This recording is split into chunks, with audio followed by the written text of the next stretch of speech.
good morning, good afternoon, good evening. You're listening to the Thai Expat Daily Show. I'm your host Kieran Mack and thanks for tuning in.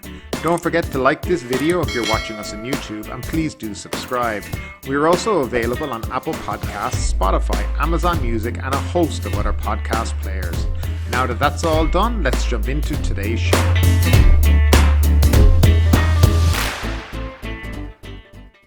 Good morning, today is Wednesday, the 26th of January 2022, and here are your top news stories. Thailand's corruption standing slides, foreign property lures are rejected, tourism groups urge PCR price cut, and much, much more. But as always, we will start with the nationwide daily COVID report. The country registered 6,718 COVID-19 cases during the previous 24 hours, the Public Health Ministry announced on Tuesday morning. The fourth consecutive day, new cases dropped. There were 12 more coronavirus-related fatalities. The government announced 7,135 new cases and 13 fatalities on Monday morning. Sumani Vacharitsin, Hazard Communication Director of the Department of Disease Control, said in the afternoon the 12 new fatalities were between the ages of 50 and 94 years old. Of them, 5 were unvaccinated and 3 were inadequately inoculated. As we said, 6,718 confirmed cases with 2,032 probable cases by way of ATK testing and 12 deaths. 152 cases were from abroad. Out of 81,532 patients, 40,343 are in hospital. There are 548 in a serious condition, with 114 on ventilators. Now, Chonburi Public Health Office is reporting 314 new cases today and 2 deaths. Most new cases are in Chonburi City, 47, Sivrasha, 79, and Ban Lamung, Pattaya, 91. There are now 4,580 patients in care. And Phuket health officials reported 456 new cases, out of which 354 are local and 102 are from abroad. There were no deaths, and there are now 3,349 people in care. And moving along to the first news story of the day, Prime Minister rules out early election. Prime Minister Prayut Chan-o-cha said on Thursday he has no plan to reshuffle the cabinet or call snap elections following the ousting of renegade MPs from the ruling Palang Pracharath Party. The Premier also distanced himself from the party's decision on Wednesday night to expel Secretary-General Thanamat Promphao and 20 other MPs loyal to him for causing division in the party.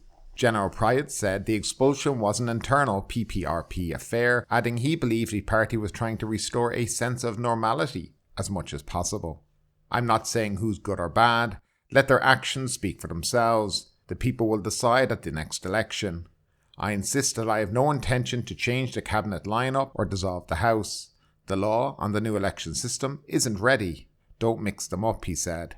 When asked if Deputy Prime Minister and PPRP leader Prawit Wongsuwan had any message, he said, "Love and best wishes and mutual respect." The ouster of Captain Thanamat and 20 other MPs, who have 30 days to find a new party or lose their MP status, came months after Captain Thanamat was sacked from the cabinet for engineering a plot to unseat General Prayut in last year's no confidence debate.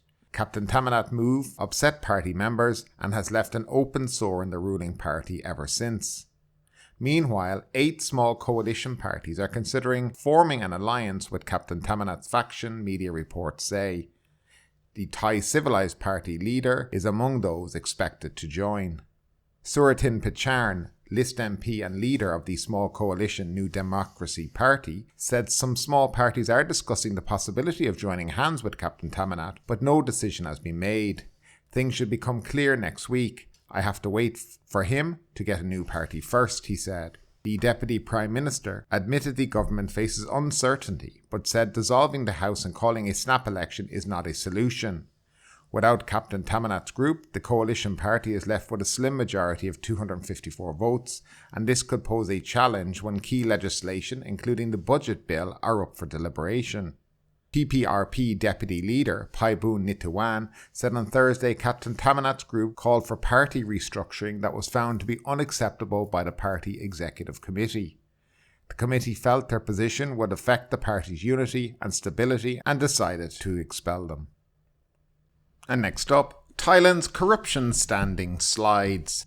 Thailand fell 6 places in the latest Corruption Perception Index released on Tuesday by Transparency International. The country was placed 110th with a score of 35 out of 100 in the 2021 survey, a drop from 104th a year ago when it also scored one more point. The 2021 report did not provide details of the slide, but Thailand was far below the global average score of 45. The anti-corruption agency only said countries in the Asia-Pacific region needed to make more effort to tackle corruption. The inertia of the index continues along the Mekong River in Laos 30, Thailand 35, Cambodia 23, and Vietnam 39, it said. Thailand's latest score matched its lowest point in 2013 and 2017. The country's score of 36 was stable for 2019 to 2020. Singapore was the top performer in Southeast Asia and 4th least corrupt in the world with a score of 85. Malaysia was also ahead of Thailand at 62nd with 48. Denmark, Finland, New Zealand shared the top position with a score of 88, while Norway and Sweden were placed equal with Singapore. The most corrupt country, according to Transparency International, was South Sudan, at last place among 180 countries. Its score was just 11. The ranking of other members of the Association of Southeast Asian Nations were below Thailand. Brunei was not in the survey.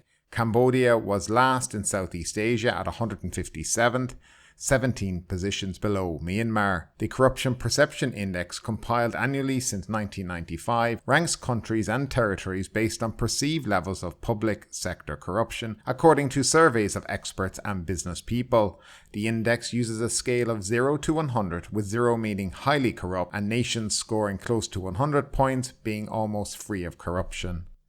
Well, there you have it. No real surprise, I guess, if you're living here in Thailand and you see how things operate. Of course, let's go back to the coup of 2013. And the reason that the junta at the time took over the country was to cure Thailand of this terrible corruption. But under its watch, it seems now that Thailand has become even more corrupt. So I wonder what the government will say to this survey, or will they of course ignore it and just say it's the usual Western propaganda and, they're doing their best to sort things out. For me, the country has never improved under the current administration, but I wonder what you guys think about that. Do you see Thailand as a corrupt country?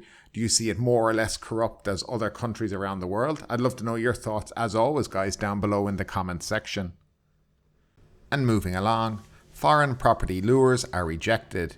The Centre for Economic Situation Administration, that's the CESA, chaired by Prime Minister Prayut Chan-o-cha on Friday, put the brakes on proposals to increase foreign ownership quotas for condominiums from 49% and expand property leasehold rights for foreigners from 30 years to 50 years. But it agreed in principle on a proposal to allow foreigners to hold land ownership of 1 rai for residential purposes. The Land Department has been tasked with studying the feasibility for 2 months, then making a proposal to the CESA for reconsideration. According to a government source at Government House, who requested anonymity, it was Interior Minister Anopang Haujinda who opposed the 2 proposals prepared by an ad hoc committee on new investment privileges for foreigners. At the meeting, the source said General Anopang argued that the 2 issues are sensitive and the government will face a public backlash if it approves the proposals. The government advisor said the government will continue the policy to lure wealthy foreign visitors to the country because it can generate income for Thailand in the long term.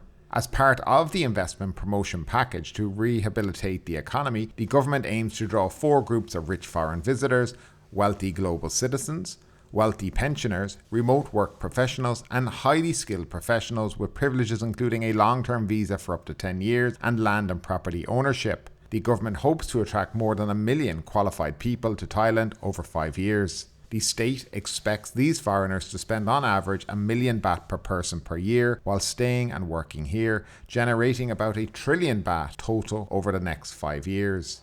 Now, according to the spokesman, the government expects to conduct a survey soon to evaluate whether these 4 groups of wealthy foreigners remain interested in a long stay in Thailand based on existing privileges. On January 18th, the Cabinet approved 2 Interior Minister regulations.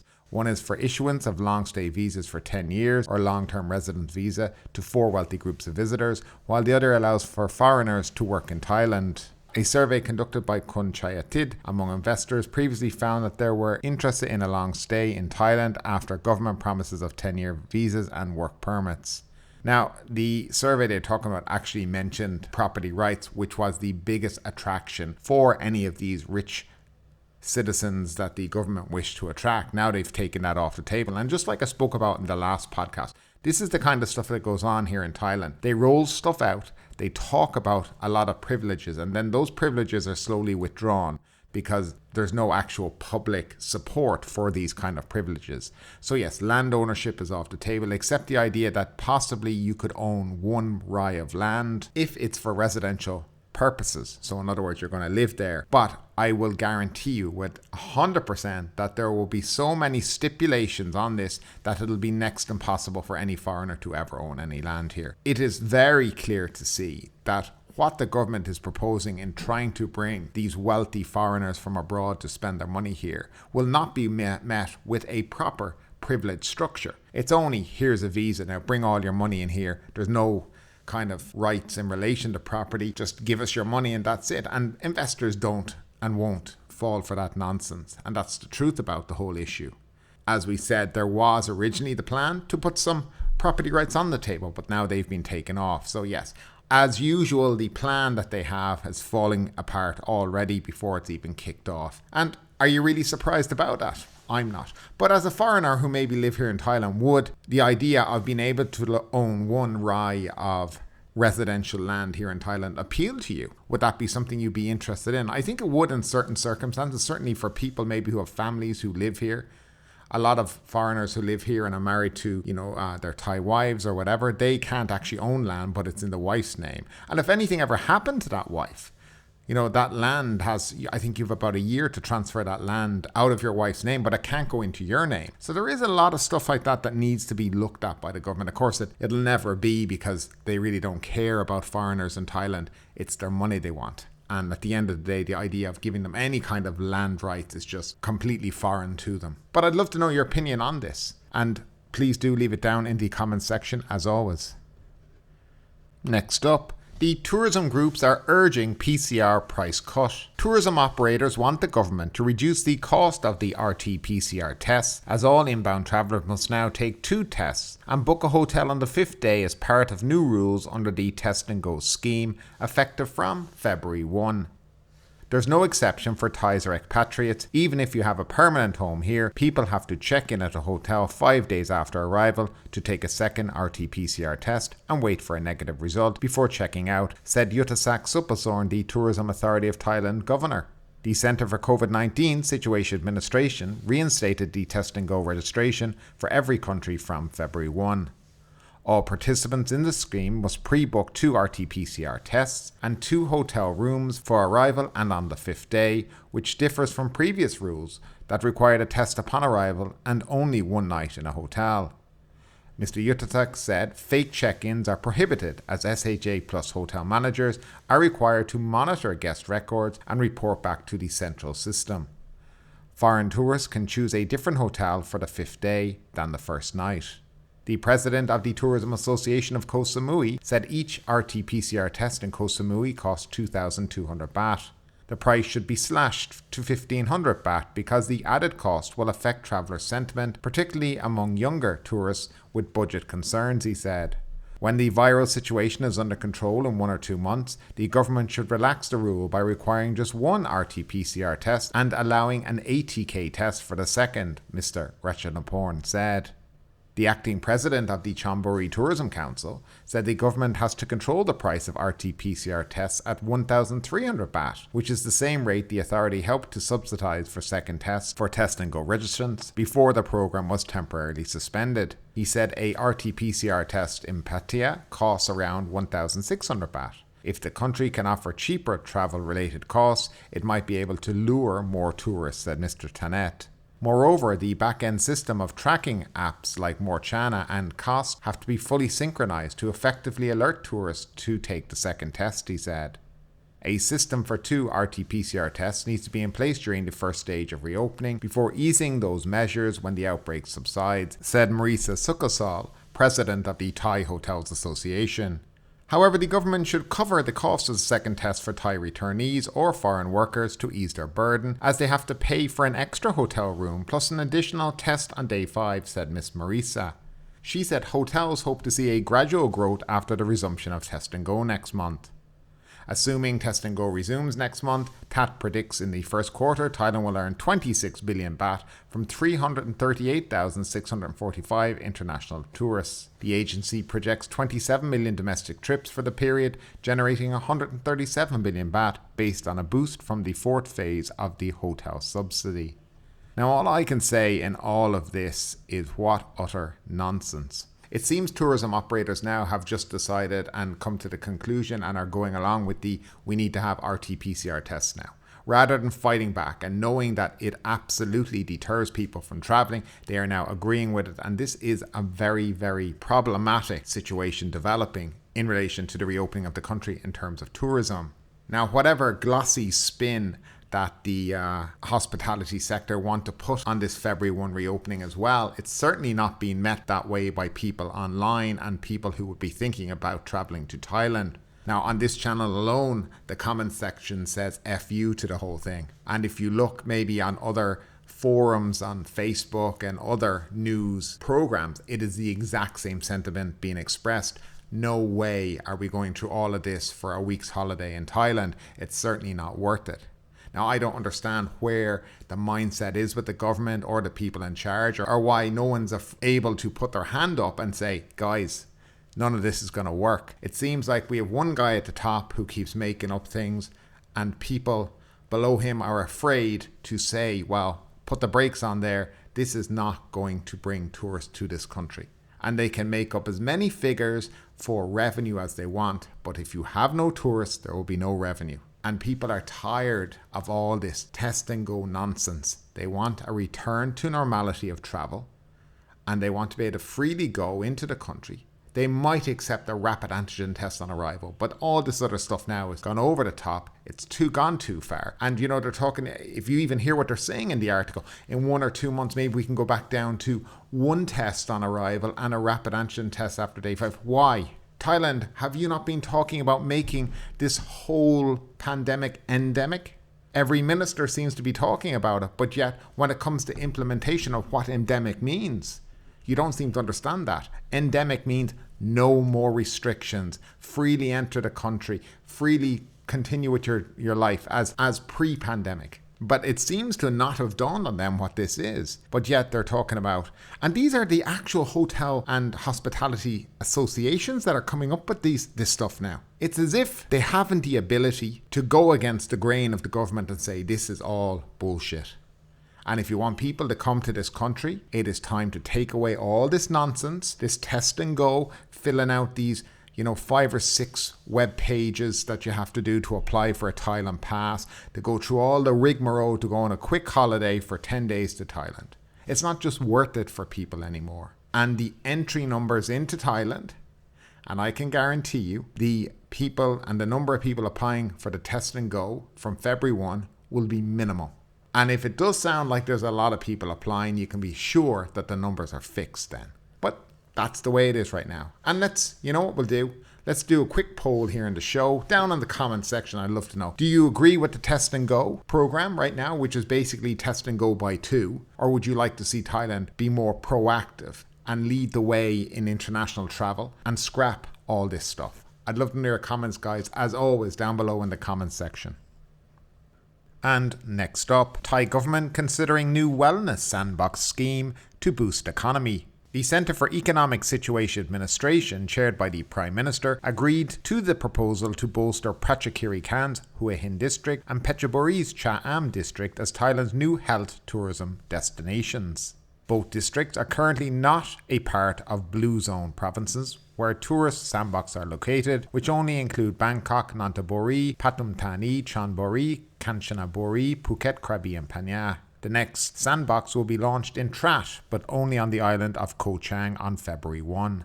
The new scheme is called Thailand's Wellness Sandbox, and the Tourism Authority of Thailand will now work with other related agencies to come up with an implementation plan to revamp Hua Hin and Cha Am's image as medical tourism destinations and create branding for value-added health products and services. The TAT and the CESA did not mention when the proposal will be submitted to the Cabinet. A member of Parliament for the Move Forward Party and former tour guide welcomed the news and told related media that the reopening of tourism is necessary to generate revenue. Enabling a new tourism programme would be beneficial to entrepreneurs and the country's revenue, he said. What needs to be done is to prepare public health for visitors. He said that it is time for the country to completely open up its doors. He added the state needs to stop repeatedly opening and then abruptly shutting out visitors again. Thailand's tourism industry generated a revenue of around 3 trillion baht in 2019, but then it dropped to 800 billion baht in 2020. The country earned 59.8 million baht from the medical tourism industry in 2019. However, the industry contracted by 90% year on year in 2021, with only 10 to 20,000 visiting for medical purposes, the Kasakorn Research Centre said. They expect the industry to recover this year from the gradual reopening of the country. Thailand is currently home to 64 hospitals that meet Joint Commission International Accreditation Standards, the 4th highest in the world. Most of their clients were largely from America, Europe and the Middle East. And finally, the Phuket News Daily Report. Phuket Immigration extends visa for tourists stuck in hotel isolation. Phuket Immigration Chief Tanet Sukchai is having officers visit hotels to ensure that tourists are not caught out by their permits to stay in Thailand expiring while they are observing the mandatory 10-day hotel isolation after testing positive for COVID-19. Tanker truck driver killed in high-speed wipeout. The driver of a tanker truck died yesterday morning after a car suddenly changing lanes struck the truck on its back left wheels, sending the truck swerving out of control onto its side and slamming into the power poles beside the entrance to the New Shell petrol station on Visit Road in Rawai. Crocodile off Bang Tao Beach confirmed to be a coconut tree. The underwater shadow, reported to be a crocodile off Bang Tao Beach on Friday, has been confirmed to be nothing more than the trunk of a coconut tree, but local residents only yesterday reported sighting a crocodile at Koh Pling, just off the headland at the southern end of Nayang Beach. Phuket face mask campaign targeting tourists has begun. Police began patrolling Bangla Road, Patong, to begin enforcing heightened measures to get tourists to wear face masks in public areas. Alcohol hours have been extended to 11 p.m. Starting last Monday, alcohol consumption at restaurants that adhere to COVID prevention measures have been allowed to serve alcohol until 11 p.m. And finally, Japanese woman posts 30k reward for missing cats. A Japanese woman in Kamala is offering 30,000 baht reward each for the safe return of 2 of her cats. And just ending on that story, the lady has also posted the pictures and a big advertisement on some billboards throughout Phuket at a cost of 300,000 baht. And that is a woman who very much misses and loves her pets.